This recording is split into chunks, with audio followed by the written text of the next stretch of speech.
welcome back, guys, to Two Dope Boys on a porch, on a podcast, on a porch, on a podcast, on a porch, on a podcast. We are the two dope boys in question. We are two ghouls sitting on a stool. That's right. That's right, baby.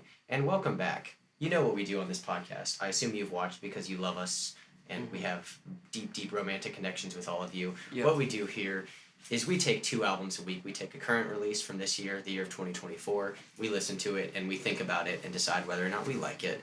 Then we take a classic album from a randomly selected genre, and we listen to it. We think about if we like it or not. And then we tell you our thoughts on if we like it or not. Yeah, we if decide it sucks, or if it sucks, or if it's really good. Or if it's really bad. If it's really bad. We hate music. We hate music. We do this to feel bad about ourselves. Yeah. We're like the people that watch like a bunch of movies, and the highest we ever give anything is like a 4-star on Letterboxd because we are sad people who don't love anything. We take the appreciation out of art. Exactly. We watch everything we listen to everything with the precision that Stanley Kubrick makes like a film. Yeah. That's how it is. Whoa. You see that flash? I think somebody just took a picture of us. As you can see, the paparazzi's getting to us. Yeah, we are adoring fans. I know recently New York Times wrote about us. Yeah, New York Times. America's Test Kitchen, I believe, wrote about us. InfoWars wrote about us. Calling us one of the greatest podcasts. Mm-hmm. The Guardian wrote about us with their typical blend of neoliberalism and transphobia, which is very strange of them to. Yeah. But teach their own. Not cool of them. Not cool of them. Fuck the Guardian. Fuck the Guardian. But the paparazzi's getting to us. We're climbing to the back. We're being shuttled into the back of the car right now as they chase us, and the Queen is orchestrating a crash. What happened to Princess Diana? Who knows? Grassy knoll. Yeah. That was so tragic when Harvey Lee Oswald shot Princess Diana. How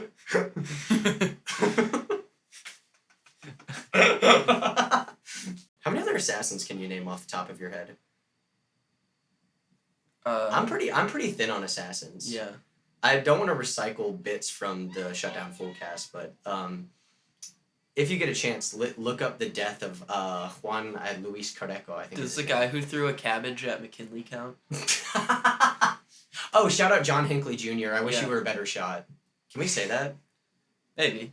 All right. All right, let's hop right into the first album, which whoa, I'm going in. Whoa. Remember that used to be like a cool dance move to do in the 60s. Yeah, it still is a cool dance move. You know, you're right. If I was at a party and I was listening to like Hallelujah by Chief Keef and I saw somebody going, Or you're listening to like 2 Chainz and you're like, rest in peace to all my soldiers who died in the service. Yeah. I dive in her cervix. If I see, like, that's cool. Is the sprinkler cool? The sprinkler. I got into the finals of a dance competition by doing the Saturday Night Fever, the shopping cart, and the sprinkler. So the classics just age well. Yeah. Yeah. You can't beat them. You see they added the Crip Walk to Fortnite?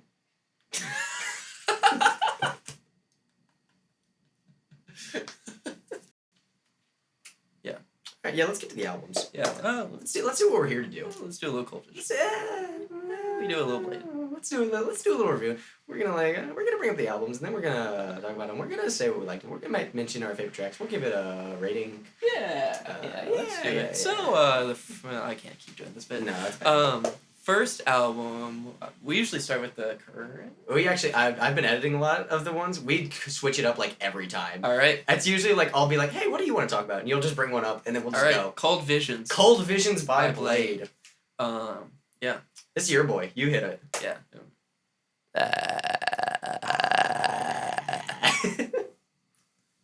That's my review of Cold Visions by Bladee. The coolest ad-lib of 2024 is just Bladee going in the mic and going, Yeah. You may think I'm joking, but this is legitimately one of the coolest things I've heard. Just Bladee going, into the mic. It's great. Cold Visions is the 2024 release from Bladee. Kind of a surprise release, if I remember correctly. I've been a big Drain Gang Bladee fan for quite a while now, and do you want to give the people a little history on that in case they're not familiar with Bladee, Drain Gang, that whole scene? Yeah. I guess it's a niche internet kind of thing, but Bladee. Drain Gang is a music collective from Sweden. They consist of members like Bladee, Echo 2K, Boy Digital, and producers Young Good, Young Sherman, and White Armor. And they're also associated a lot with Young Lean, if you know who that is. And yeah, they kind of pioneered a interesting sound of cloud rap, kind of pioneered that genre with very ethereal beats, ethereal vocals, a lot of use of auto-tune, and kind of more existential lyrics. Yeah. That's the spark notes of it. Yeah. Friends with Charlie XCX. Friends with Charlie XCX. Yeah. But yeah, they just make really cool and interesting stuff. Participants of Brat Summer. Yeah. Oh, for sure. Yeah. So, yeah. And with this release, this is Blade's 2024 album. And, yeah. What do you think of this release? I thought this was really great. I mean, it's really felt like some really good fan service. Blade's kind of been experimenting recently the past couple years with like more pop sounds. 333 has a very like kind of even more ethereal sound, and this is kind of him going back to his roots with working with some of the some kind of rage producers like Playboi Carti's producers like Filthy and other members of the Working on Dying collective. And yeah, just like kind of reminds me a lot of a more refined version of like his, I'm going to say 2016, I could be wrong, the Working on Dying album that also has the same producers.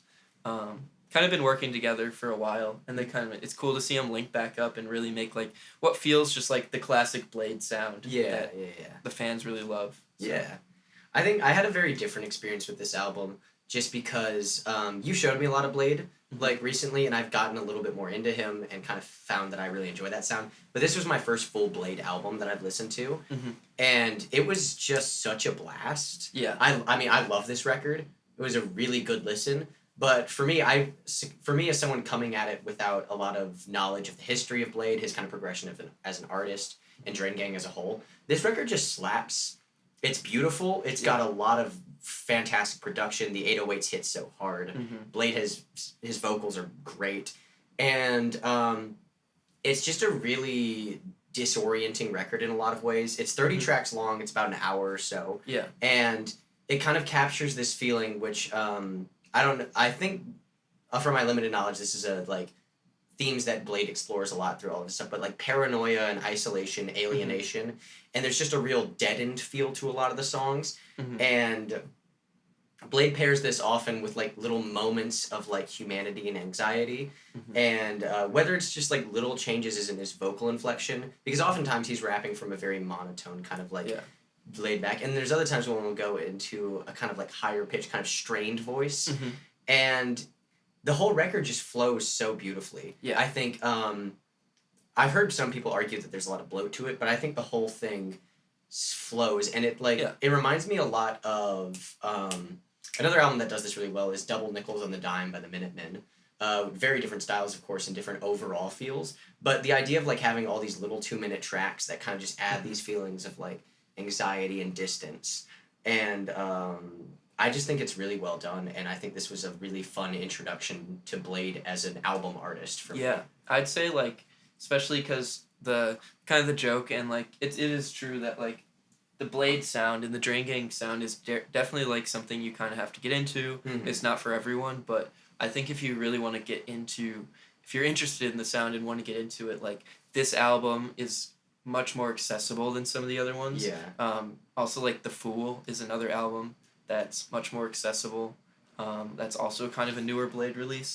So yeah, I think it's just a really good like he really shows kind of a lot of what he can do with at least like the trap sound. Yeah, he's super talented, and it shows throughout this record as he like varies up his flows. And I think he can kind of get dismissed as a rapper a lot of the times because he has a kind of I don't even know what the correct word for, but his flow, it's not a very technical flow a lot of time, but there's something really genius about it. There's something, it almost reminds me of Pavement in the kind of like slackery way. Yeah, he doesn't sound like anyone else. No, and it's such a unique feel to it. And I think before this, I probably thought Bladee was a little one-dimensional in that thing, but there's so much depth to his stuff, where it's whether he's like exploring spirituality on this track or on these tracks, or just like pondering about violence, or just thinking about just feeling very alone and isolated.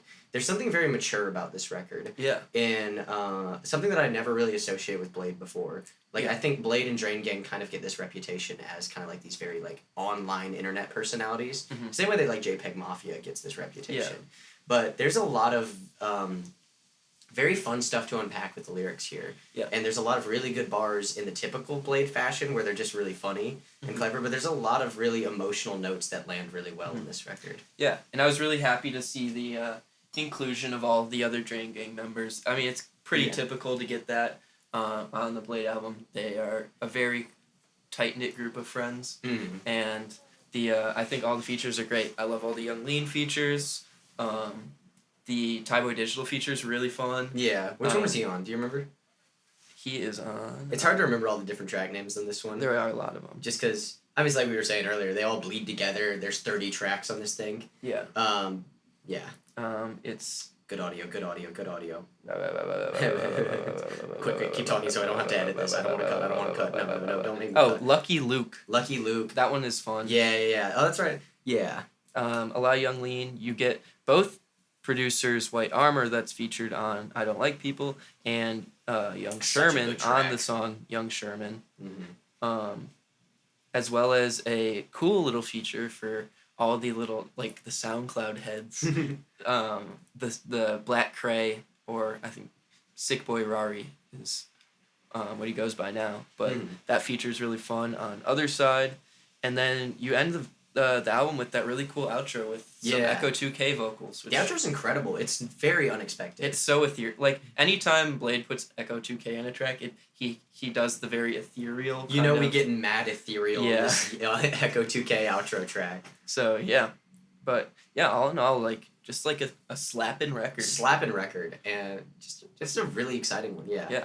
What was your favorite track? My favorite track was one, this was the first track I heard from it like a while ago. It stayed my favorite. We love this one. We love this one. It's Red Cross. It's the one with the thing. And it, like, Bladee is just, like, it's got everything I love about this record in it. The 808 hits so hard. The bass is fantastic.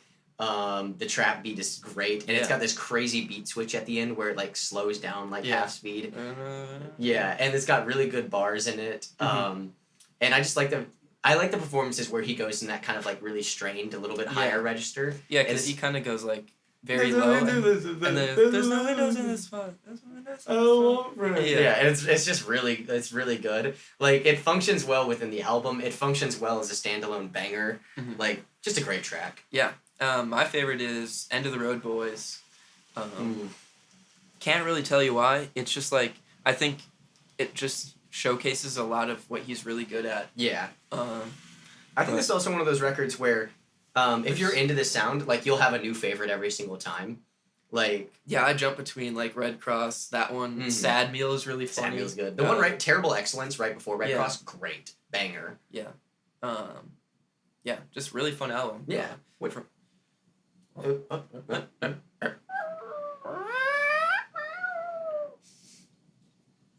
Shout out to all you cats out there. All you cool cats.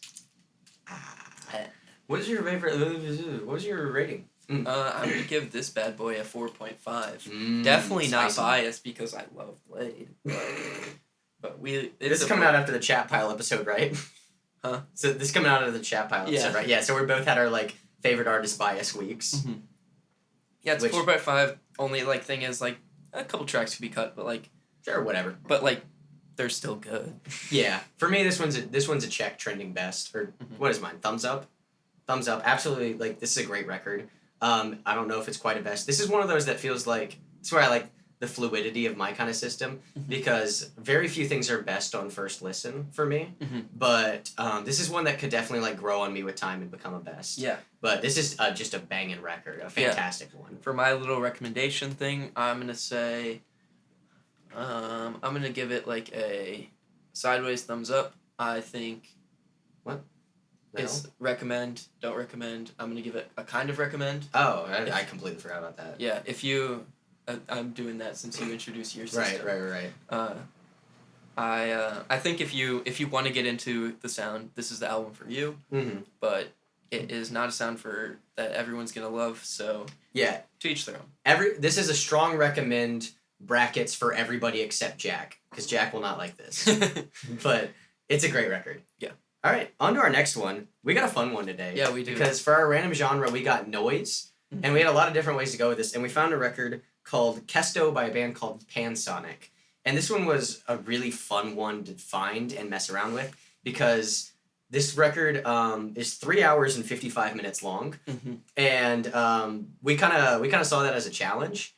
And it's kind of exciting because this is the longest record I've ever listened to, and it's just I don't know, I don't want to get all music nerdy about it, but it's kind of exciting to challenge ourselves with this kind of record because it's a really great record. We're gonna get into all that later, but it's really fun to kind of like try and like this again, like I feel like I do this every other episode. It's like, this is why we do it. Yeah. But, like, this is the kind of stuff I'm excited to be listening to. I never would have found this. Never would have found this. I mean, Pansonic is a Finnish electronic band from the 90s.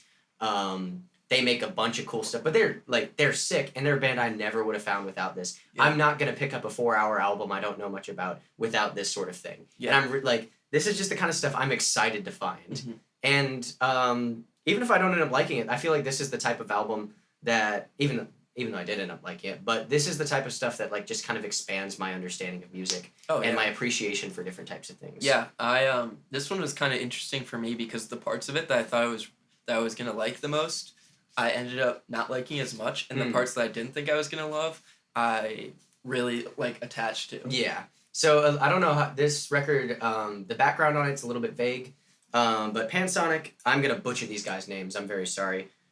I don't speak Finnish. They speak Finnish in Finland? Yeah. Okay. I was wondering if it was like whatever. Yeah.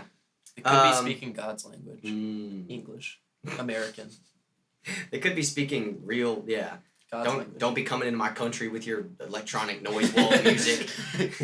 Don't be coming to my country with that cool shit. Yeah, you damn Finns bringing all your cool stuff. You know, they're so cool. I read on their, I don't remember if it was their website or their Wikipedia, but I read that they played a show where they got, like, a police riot van and blasted through, like, the police riot speakers. And, like, they just, like, because the tour right before they released this album, their whole idea for the tour was, like, we just need to find the most extreme venues possible and, like, the most interesting. So they were doing cool shit, like playing at foundries and stuff. They're just cool. Love a foundry. Love a good foundry. Great word, too. Yeah.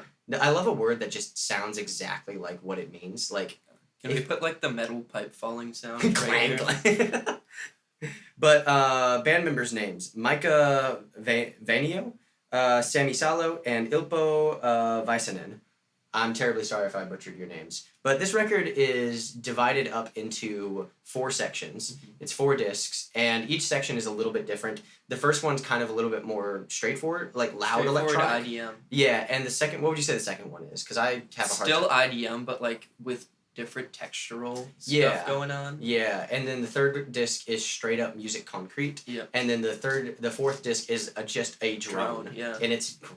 It's cool. It's cool. It's really cool. But yeah, Aiden, give me your thoughts. Yeah, so like I said before, the parts of it I thought I was gonna really like, I wasn't as crazy about, which I saw IDM on the thing. I was like, I love IDM. I love me some Aphex Twin. Right.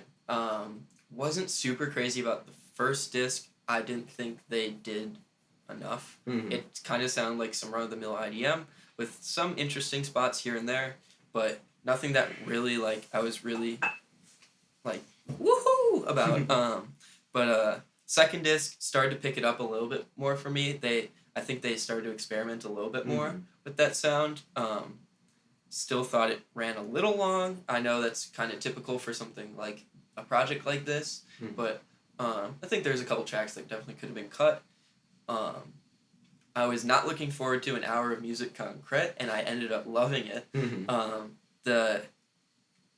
This is gonna be so like I'm a little critic, but I was listening to this with like AirPods, and there's like it has the transparency mode where you can hear stuff around you, and like they mix it so low on some of these music concrete songs that I couldn't distinguish between what was actually going on outside and what was the music, and I'd have to like turn it up a little bit to hear it, and then turn it down and be like, oh wait, that's the sound. Yeah, I got that as I was walking around campus too. It was just so fun. It's really fun how the environment just blends into the actual song, and like it plays with so many good textures and doesn't just do boring music concrete. Yeah. Like, it's like each song has got its own texture to it.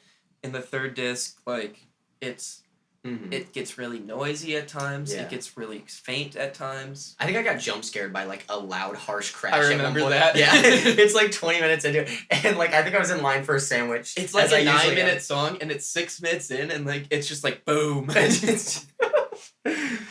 And then once we get the fourth one is just the drone one. Yeah, and which feels like a good outro. Mm-hmm. Like you kind of just get to settle down into it after the rest of the project. For an album like this, the pacing is phenomenal. Yeah. I think the way all the stuff flows into each other is really beautiful. And it just like, I don't know, the way, like, the fact that it takes place over such a long time lets you really settle into it and kind of like, sometimes it fades to background noise just because your brain can't stay focused on something for 4 straight hours. But other times it like really comes in clear. Yeah. And I think it just works really well. And I liked the first 2 discs a little bit better because I really enjoyed the kind of like droney electronic stuff going on at the beginning. And I also, it might be because I just have less experience with IDM, but I just thought it was a little bit noisier than the stuff I'm used to, and I kind of enjoyed that. Yeah. And I think, I read that they mod cheap synths and whatever they can find, and they just kind of like hit record and then just kind of jam. And I think I really enjoyed that feel, just kind of having it like walking around, having this in the background. I enjoyed the kind of noisy, clangy droniness of it. It led me to kind of like lean in a little bit closer when there's really subtle shifts going on. And I will say on the second disc, the last track called... it's so good. Arctinin, yeah. It's phenomenal. It blew me away. That was your favorite. That was my favorite by a mile. And this is a weird record to have favorites on, but this song was stunning. Yeah, so for my favorite, I'm going to kind of pick, I talked about, like, I'm going to pick a disc instead of just one song.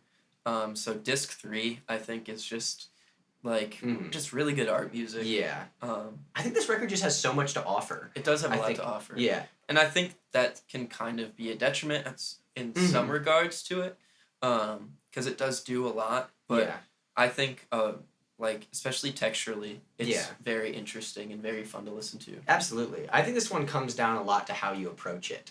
Like, if you approach it from, 4 hours of music, like, that's so bad. But, like, which is completely understandable if you don't want to listen to 4 hours of drone music.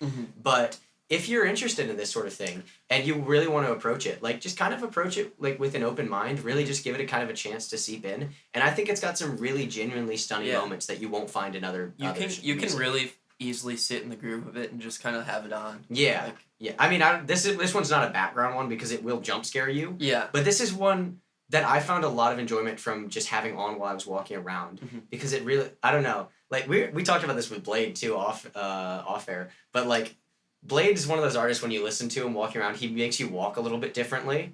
And I think this one kind of has a similar effect, but in a much freakier way. Yeah. Like if you're kind of walking around like, this is a weird reference, but there's a scene in The Card Counter, the Paul Schrader film, where like there's a real close-up fisheye shot from above on Willem Dafoe, and like it's got a very like funny effect on his like face, but it kind of feels like you're walking around like that everywhere. Yeah. And it's really fun. It's super noisy. Yeah. I really love how noisy the synths are in this one. What's your rating for this band? This one is a thumbs up. This one's really cool. And really, I'm just really glad I got a chance to listen to this record. Yeah. For me,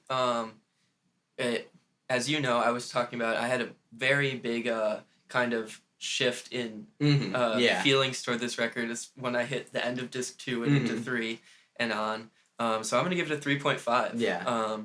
And with that, The 3.5, the eternal, I don't really know what to do with this record that I liked. Yeah, I liked it. It, like, wasn't quite...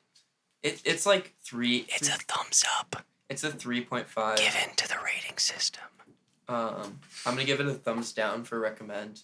Boo. Because boo. It's 4 hours long. It's 4 hours long. It's, like, it's not for the faint of heart, I guess. Not for the faint of heart. You should, if If this sounds appealing to you, though, I think you should check this out.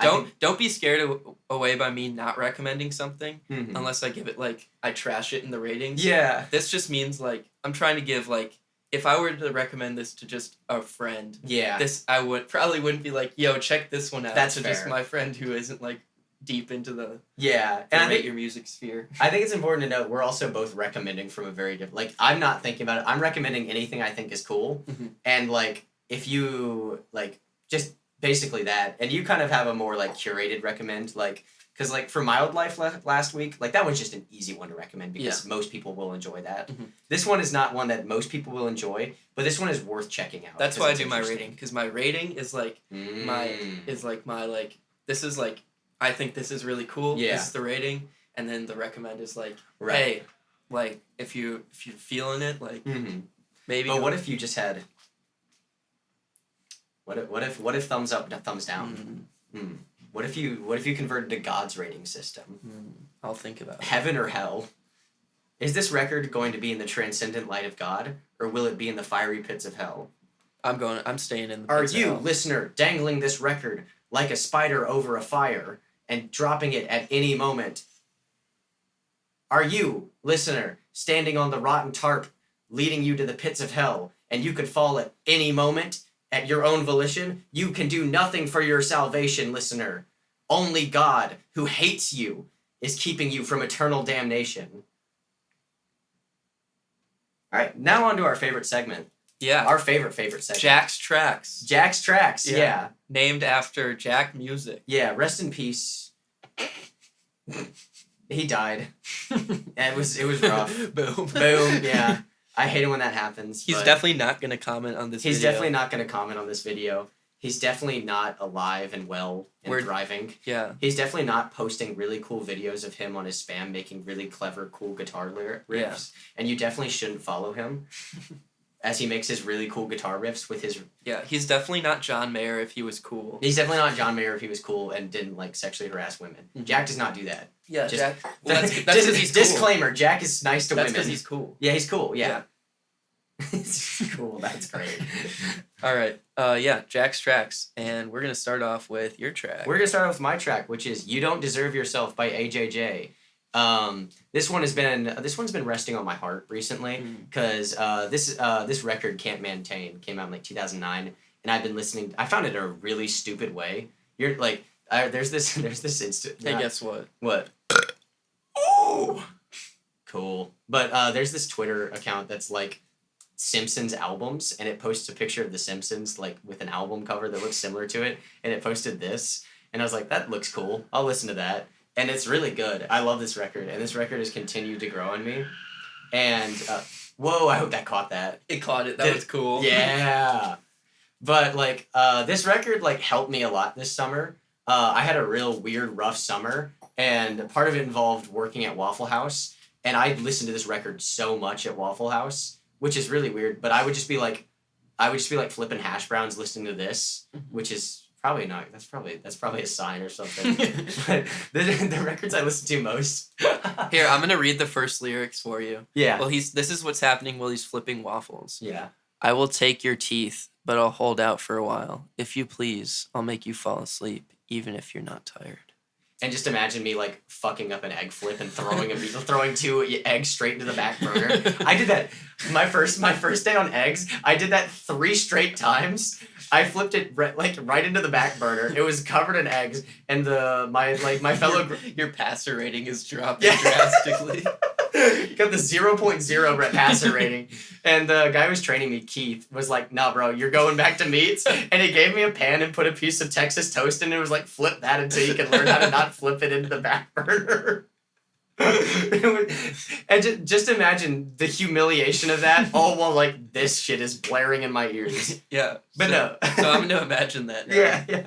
But the records I was listening to a lot of Can't Maintain by AJJ. I was listening to Donuts almost every day by Dialup. I was listening to Brat a whole lot. And then, like, Chat Pile. Cool. Chat Pile was my Rush band. Yeah. Because I found out that, like, listening to hardcore music made, like, if the music was more stressful than the rush, it like canceled out. Yeah, and if you had to like fight someone in Waffle House, they train you on. Yeah, that. I got knocked loose blaring in my ears as I beat the shit out of someone. Yeah, and they train you on that too. They train me on that. Yeah, but sorry, this record is phenomenal. I think it really elevates itself above the kind of typical like sad white boy screaming because there's some really genuinely beautiful moments on this record and some really powerful lyrics in the midst of all that kind of like whining and stuff, and it really makes the whining like a lot more relatable when it's not just like, oh, my mom hates me, like I can't go to the movies, I hate everything. This one's got a lot more like oomph to it because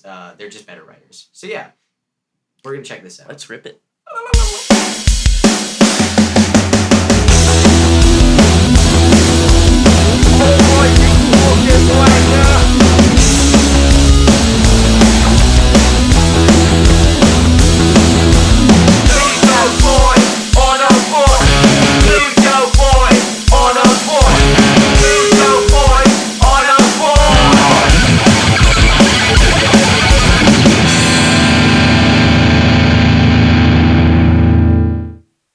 I will say I got saxophone jump scared at the beginning. Oh yeah.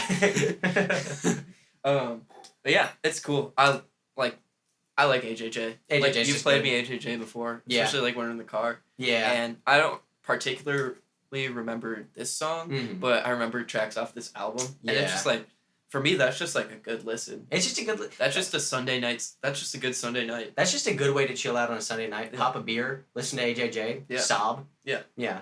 I think that record's just there's so much good stuff on there. And that one of the things, I always get surprised by how good the instrumentation is. Because you kind of don't think of that as kind of like, especially with that 2000s kind of lo-fi scene, you don't always think of their like stuff. There's some really ambitious like aim. Like it's pretty tight. It's real tight. They also have an upright bass, which is just cool.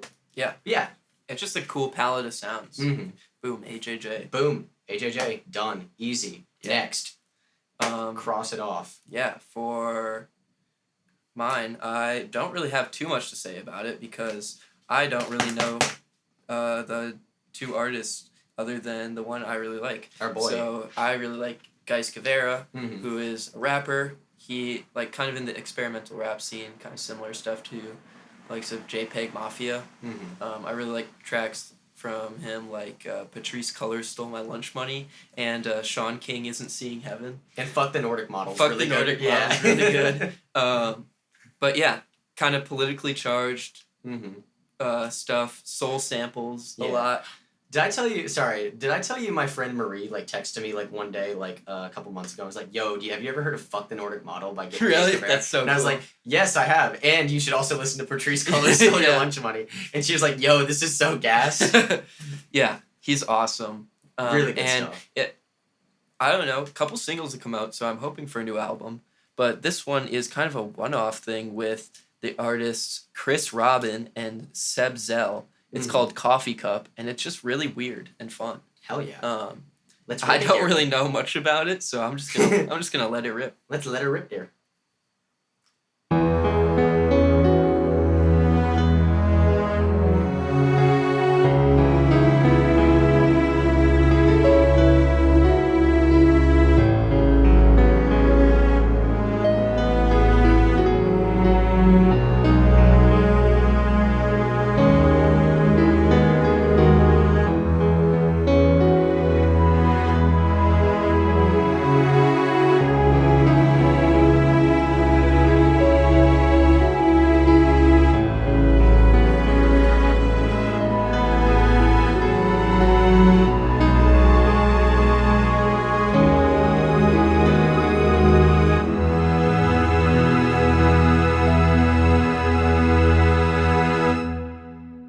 That was Coffee Cup by Chris Robbin and a bunch of other dudes and Ghais Guevara. Yeah, that was sick. That was so cool. It's like try to imagine the freak shit scene at the end of 2001: A Space Odyssey, but with a rap over it, and then halfway through it switches to a Chick Corea song. Yeah, and then just that. It's awesome. It's really cool. The flows are great, and like. I don't know if my explanation made it sound good, but the stuff it sounds really good over the like freaky ambient beat. Yeah. It's really cool. Yeah, and then it just, like, switches to an R&B song. Yeah. And then, like, Ghais Guevara just, like, in the middle of it comes in with, like, just, like, technically just going. He just, like, starts rapping. He's got really technical flows. Yeah. Because he's really interesting to me because he sounds... There's a lot of really obvious JPEG Mafia comparisons to make, but he's very precise on those fast flows in a way that JPEG Mafia really I almost isn't. feel like this one almost sounds more like a... Like, if you want to compare it to an experimental, like, rap, it would be, like, like Injury Reserve kind of stuff. Yeah. But, yeah, also... I think it's Chris Robbin who has the hook and does the first verse, and he sounds a lot like JID. Yeah, he's got that real nasally upper in there. And just the way he does, like, his flow is very JID. Yeah. It's really cool. Say that I can't, damn lie. Ain't having no hands, sanitize. But, yeah. Yeah, that's Coffee Cup. That was sick. Yeah. Boom. All right, any final words, pal? I'm trying to think if the Lord's laid anything on my heart. And not feeling much. Any shout outs? Dialup Ghost released a new album. Yeah. We're probably gonna be reviewing that next week. Yeah, that's gonna be fun. Yeah. We love our local bands. We love our local bands. Our friends out there. Yeah. They do cool shit. What else is feature presentation, and I think it's just Chase Johnson. Check that out. What was it? Feature presentation. I'm gonna pull it up on my computer so I can... Is this a CCTV thing? It is a CCTV Records release, so... Heck yeah. It's called Please Let Me Have This Dance by Feature Presentation and Chase Baum. Cool. It'll be in the description. Yeah. Check that one out. Yeah. And we got a lot of new albums to get to overall. We still haven't gotten to the Creep album. We had still listened to Tyler, the Creator. Mount Erie came out.